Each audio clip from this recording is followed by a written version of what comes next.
All right, hey there, I'm Chief Meteorologist Jason Smith with an update on what's happening in the tropics. It's getting to the time of the year where we have to keep a close eye on what's going on in the Atlantic Basin, the Gulf, the Caribbean Sea, and the Atlantic, because we're about to turn the corner into August. Now, normally June and July are pretty quiet. When we do see systems, they're not usually very strong, and there are fewer systems on average in the months of June and July. But as we get into really the second half of August, that's when we normally see a big upswing in the number of tropical systems, and you can even see it, by the end of August, where the storms are just lined up out there in the Atlantic and throughout the Atlantic Basin. So let's take a look at what's happening now and what may happen down the road with the forecast. And first thing I've got for you here is we've got this dust that is coming off the Sahara Desert, and you can see it right there in the right hand corner of your screen. This is a very, very wide map, and let me get my pen tool out. We're going to do a little geography here. So this is the continent of Africa right here. I'm kind of drawing a dashed outline, and then this is the Sahara Desert, which is real close to the equator, and that dry, dusty air is tracking across the Atlantic like this. So it's kind of an interesting thing that a desert that far away can have such a big impact. It does, and that dusty air really limits tropical activity. So, all right, let's clear all this out. I may have to do it one at a time, just get all these dashes out of here. But we're expecting to see this continuing to move across the Atlantic Basin over the course of the next week, and it will have a limiting impact. Not to say that we can't have something form close by, but look how that dusty air gets pushed all the way over into the Caribbean Sea by Monday of next week.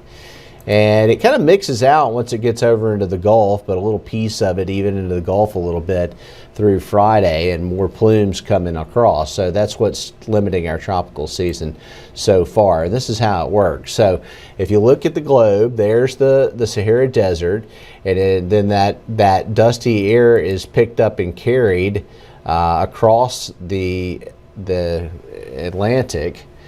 And let's see here. Let's see if I can make this advance my space bar here. I'm going to show you that animation. This is a really good illustration of it. It's carried by the trade winds, by the tropical westerlies there. And then looking at what's going on here, with the easterlies bringing all this across the Atlantic here, it brings the dusty air over in our direction.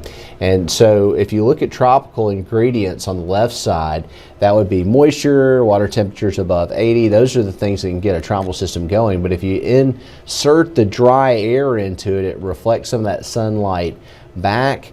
And it also is a dry layer of air, so it's really hard to get the thunderstorms going. And checking out the inhibiting factors to tropical activity right now, we have a couple of things going on. We have all the dust, which we can see here. And then also we've got some pockets of wind shear, which would be in blue and green right here. So the Caribbean Sea and the Northern Gulf, two unfavorable with the upper level winds for any kind of tropical activity going on. So as we look at water temperatures, that is not a problem. Water temperatures are sky high, and we're seeing 87 degrees there off the Keys. We got right not too far away from our area a buoy that's reporting a 90-degree water temperature, and that's just unbearable. Here's a look at it right now as you look at the actual Gulf, and it's, there's not a lot of surf. The water is just steamy, and it's super hot down at the beach. We had a thunderstorm down here today. That's why it kind of has that gray look to it, but I thought I'd show that to you just to illustrate just how warm the water temperatures are and how hot everything is down at the beach. So water temperatures are supportive, but we have that drier air, and so we're not going to see much happening along the intertropical convergence zone.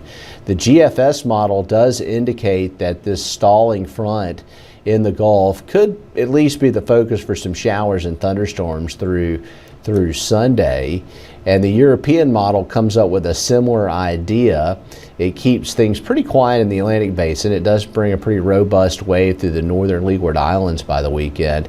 But the Euro actually develops a little low pressure center in the northeast Gulf by Sunday and Monday of next week. That may or may not be tropical in nature, so it'll just be something to watch. I don't see anything super alarming with that right now.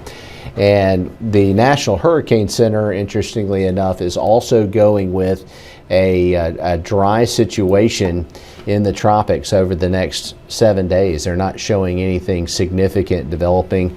We'll continue to keep an eye on things, but I just wanted to let you know that right now it looks like another quiet couple of days here in the tropics, and that things can change very rapidly this time of the year as we're getting into the more active part of the season. It's a good time of the year to check in with Fox 10 every day, both in the morning and at night and on the weekends, because things can change, and there's a lot of misinformation out there on social media. There are some forecast services that will post models that are old, that show what the models would be displaying days 12, 13, 14 in the end of those model runs, and they're highly inaccurate. And eventually they'll post one and they'll be right, but most of the time they're not. They're just posting misinformation. So get it from a trustworthy source, Fox 10 News. We'll keep you up to date. Right now everything looks okay in the tropics.